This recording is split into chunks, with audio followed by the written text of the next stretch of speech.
Hello, hello. Welcome to the Feelings Pod. My name is Sabrina Amina, and we are on our 10th episode of the first season of this podcast. And I'm excited to report that the days are getting longer, and we're going to start moving into new episodes for the springtime, which means we can talk a little bit more about the lighter, brighter feelings on this podcast. In the meantime, today's episode is on feelings of inadequacy. Inadequacy. When you feel inadequate, less than, like an impostor, not enough. It happens to all of us, whether or not we like to admit it, and whether or not we even realize it.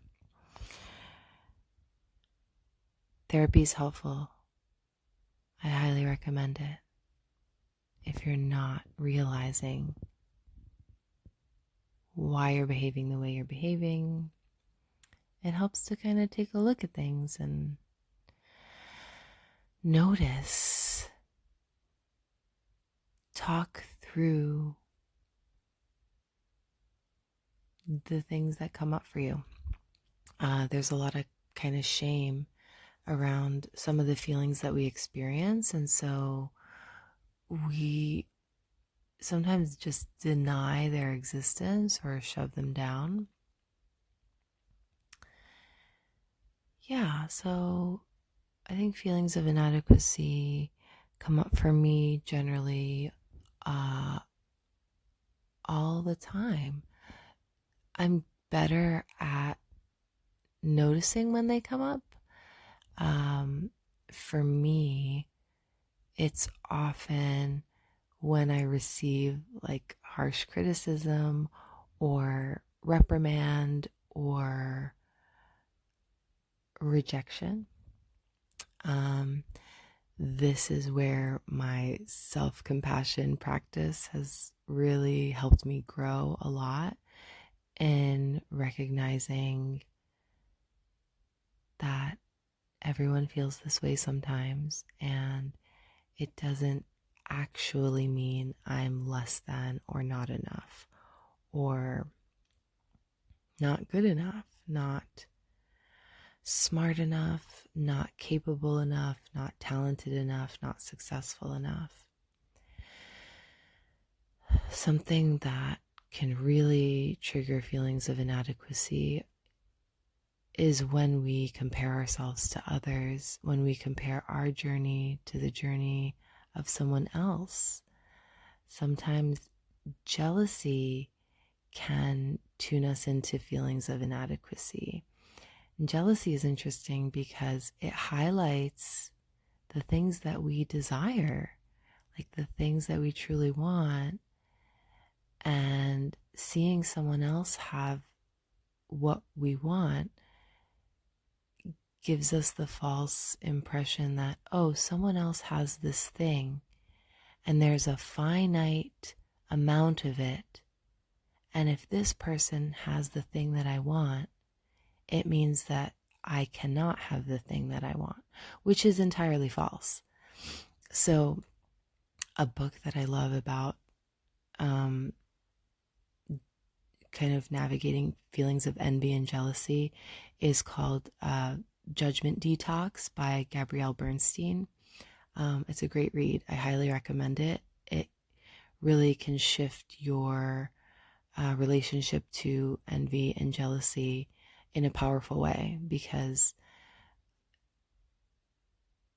while all of these emotions can be uncomfortable, they are probably the most powerful vehicle for, personal transformation and growth. These shadow feelings are really worth looking at. They're valuable pieces of information that can just help you learn more about yourself. Once again, I recommend doing that in therapy with a professional. Yes, there are activities that are therapeutic and can help you cope, but doing the deep work really requires the assistance of a professional. And it doesn't necessarily have to be talk therapy. Like, there are so many different kinds of therapy to try. So I recommend starting by asking the folks in your network um, if they know any good, uh, therapists. Yeah. So, feelings of inadequacy. Um, and it's so hard because we live in a society that really sometimes or very often celebrates competition and kind of this capitalistic dog eat dog like race to the top. So comparison and feelings of inadequacy kind of thrive in a competitive environment.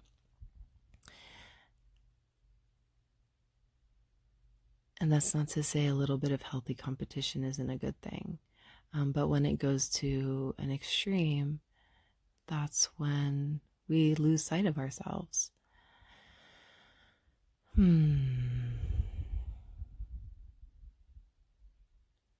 Sometimes I just like to take a pause.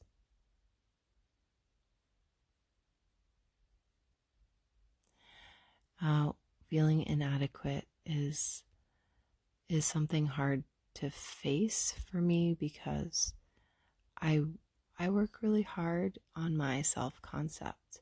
I did not grow up feeling super confident in my being, my skills, my inherent worth as a human on this earth, simply because I got that message so infrequently, which is not uncommon. Like, for example, I'm an educator. If we talk about schools and just the simple, it's far from simple, but our grading practices, I mean, all of that is deficit based. All of that is based on focusing on what you don't know and giving folks a score based on that. If you think about it, if you know 60% of a topic, I mean, that's a lot of information. 60% of like a specific topic, and that's a lot.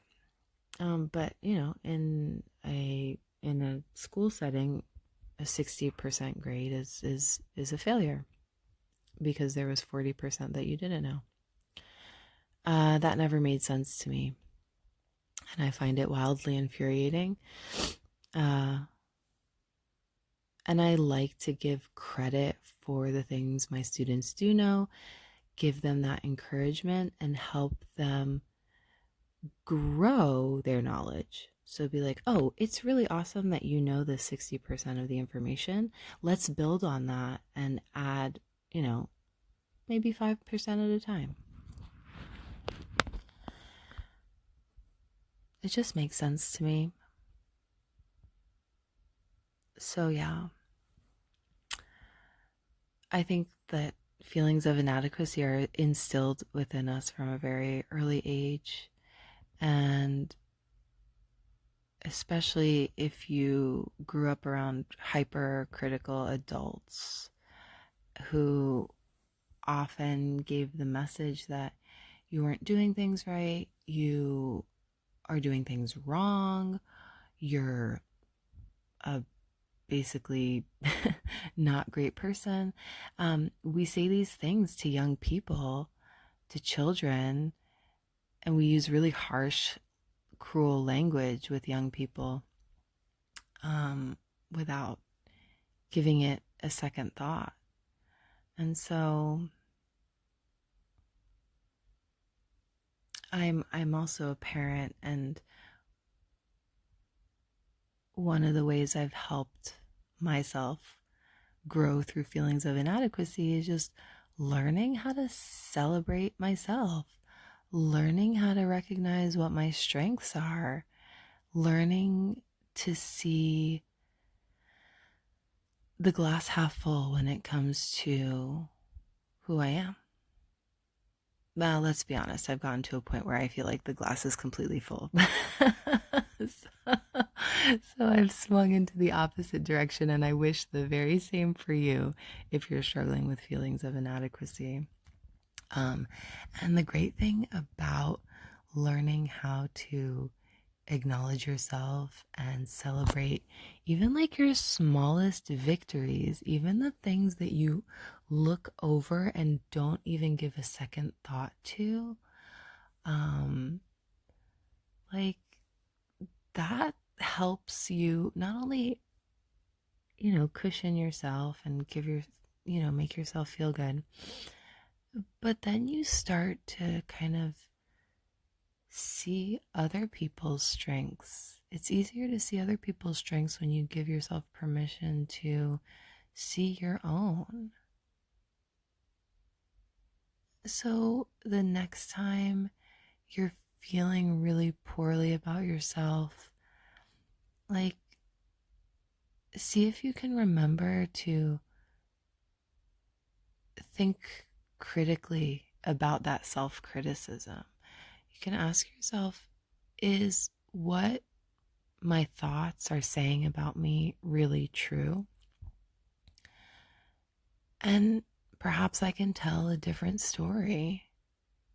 I have a really simple example from this week. A colleague of mine walked by, and she was going to use the restroom and decided to pop into the student restroom instead of going all the way upstairs to use the faculty restroom.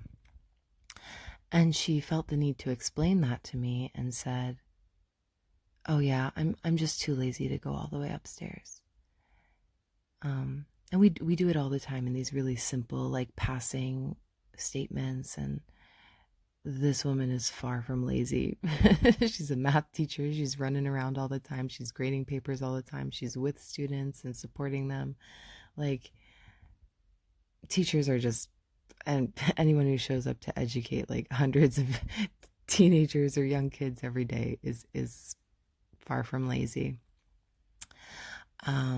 Anyhow, so when she came out of the restroom, I just stopped her and I said, "I would just like to say that doing things to make life a little bit easier is smart and certainly not lazy." And I want us to do that more often for ourselves, is catch yourself when you're speaking to yourself in an unkind way. Maybe you think calling yourself lazy is not a big deal, but we call ourselves all sorts of disparaging names, and rewriting those stories we tell about ourselves can be a really powerful practice to help us combat feelings of inadequacy. Also, another book I recommend is a book called Laziness Does Not Exist by Devin Price. I love this concept.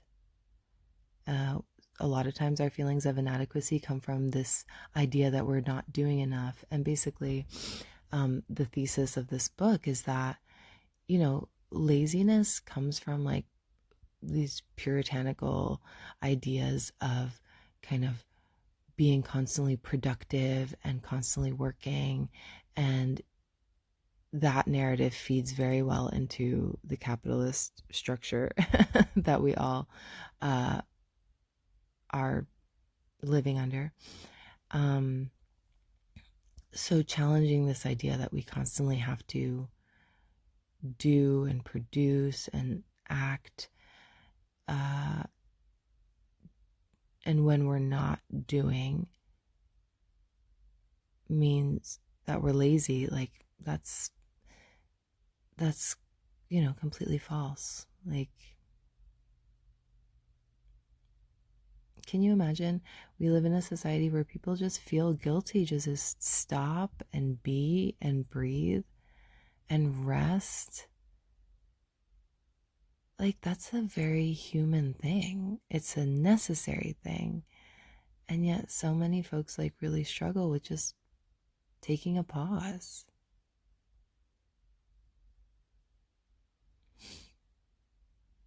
And it's hard to take a pause. Like sometimes I'll take a break and take a walk at school, or, stop by and see a colleague and have a chat. And, there is this kind of atmosphere feeling like, oh, what is she doing? Like, how does she have time to, sit down and eat lunch? And I mean, in my particular environment, it doesn't always feel that way, but I have certainly been in schools where I felt like if I took a break, folks would really frown upon that.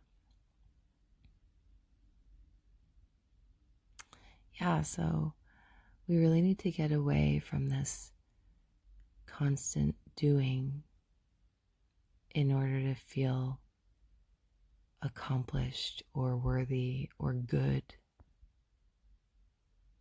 So I'll leave you with this reminder. You are whole, you are worthy, you are beautiful, you are complete. Did I say good? Because you're so good. You're so good. Just because you exist.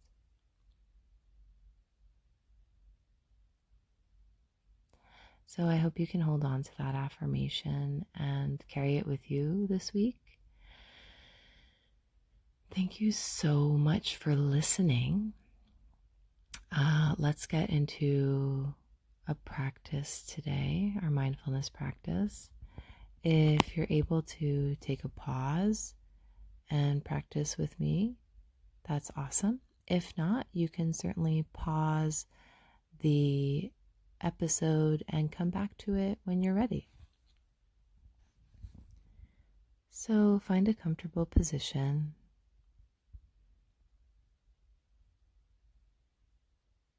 You can choose to lie down or sit upright. And make yourself as comfortable as possible. And once you're in a position that feels good, close your eyes and start tuning into your breath. Just noticing your inhale and exhale. And making a mental note of how you're feeling in this moment. What are you carrying? Is there anything you'd like to put down? Is there anything that you'd like to invite in?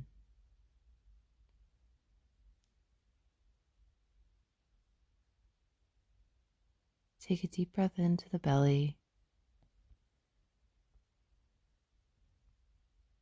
and exhale.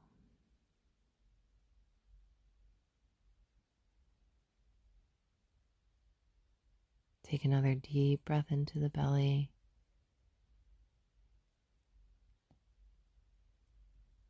and exhale.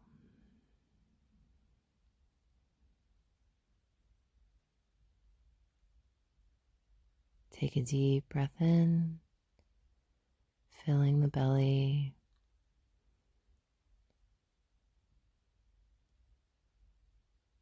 And exhale.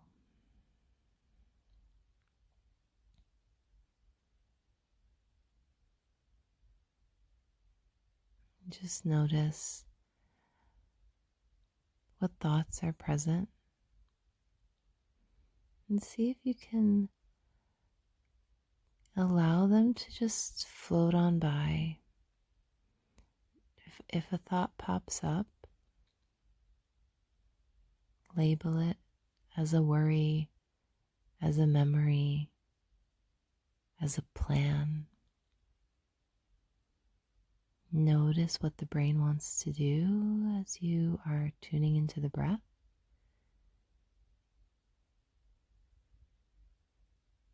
Perhaps there's a judgment or a discomfort. There's no need to push against it. Allow it to come up and allow it to go on its way. Sometimes our thoughts have a sticky quality to them. They linger a bit longer than we want them to, especially when they're difficult thoughts or repetitive thoughts. Our mindfulness practice allows us to observe the thoughts that come up, breathe into them, and send them on their way. Take a deep breath in and let it go.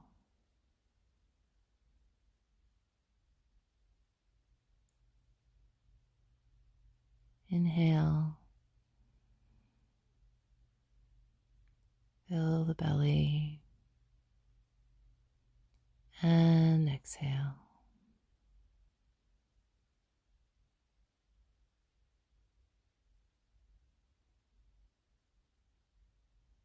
And in this moment, just notice the body. Notice the weight of gravity holding you in place.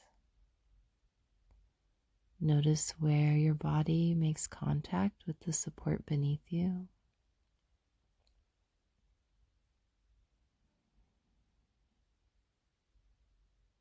We'll do a brief body scan, starting with the feet. Notice the toes. Maybe you want to wiggle the toes. Notice the tops of your feet. Notice the bottoms of your feet,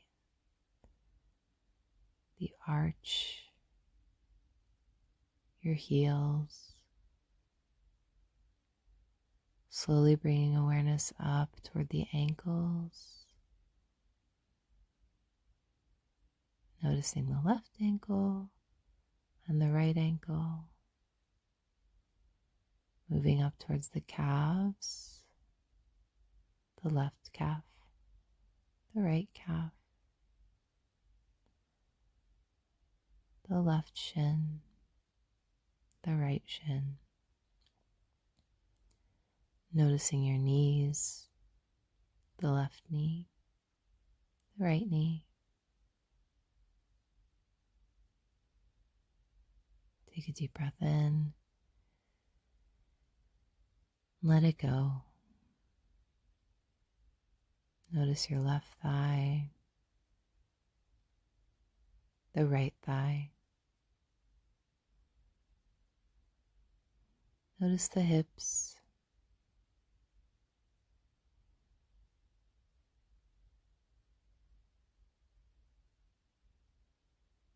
Take a deep breath in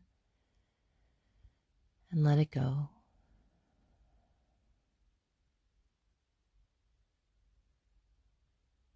Notice the belly. Take a deep breath into the belly and let that go.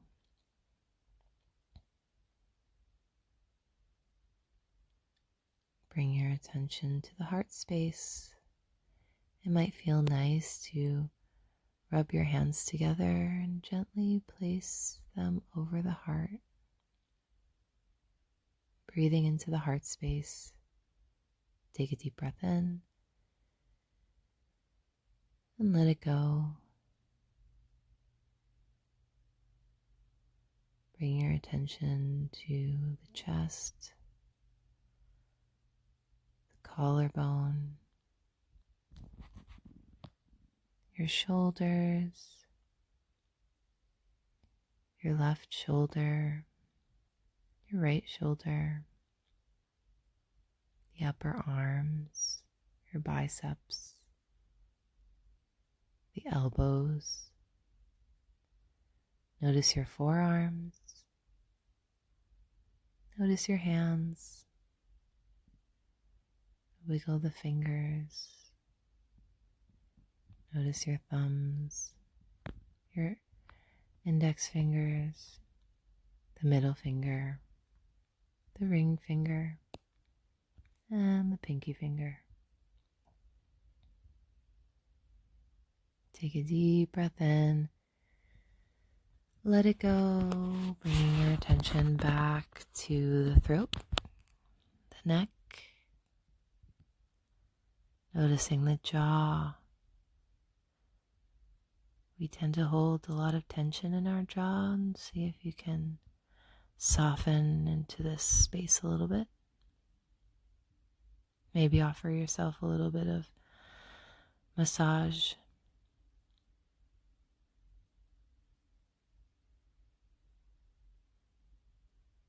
Notice the muscles in your face and just allow all expression to leave your face. Take a deep breath in and let it go. Relaxing the cheekbones, the forehead,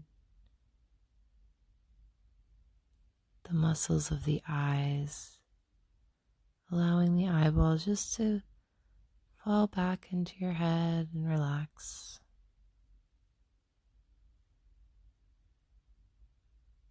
Bring your attention to that spot right between the eyebrows. Take a deep breath in. Let it go. Bring your attention to the very top of your head.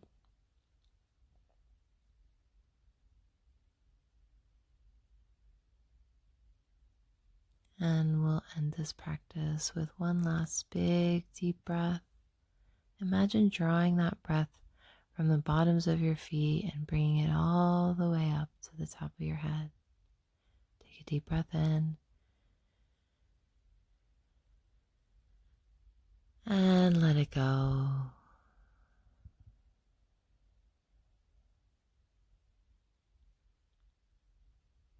And while your eyes are still closed and we're ending this practice, bring to mind how you felt before you started this practice, and notice how you feel in this moment right now.